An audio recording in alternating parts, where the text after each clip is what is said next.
Ketua Menteri Tamil Nadu, Joseph Vijay mengarahkan penutupan 717 kedai arak milik kerajaan negeri, TASMAC kerana didapati beroperasi terlalu hampir dengan sekolah, rumah ibadat dan stesen bas di seluruh negeri selatan India itu.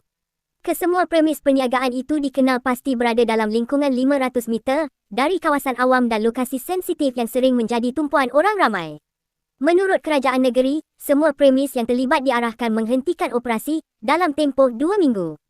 Arahan tersebut dikeluarkan selepas pihak berkuasa menjalankan simakan terhadap lokasi kedai arak di beberapa daerah yang sebelum ini pernah mencetuskan bantahan penduduk setempat.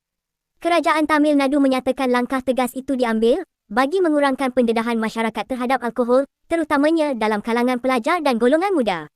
Selain itu, penutupan tersebut juga bertujuan meningkatkan keselamatan awam dan mengurangkan gangguan sosial yang sering dikaitkan dengan kedai arak di kawasan berpopulasi padat. Difahamkan, TASMAC ialah syarikat milik kerajaan Tamil Nadu yang mengawal sepenuhnya penjualan minuman keras di negeri berkenaan.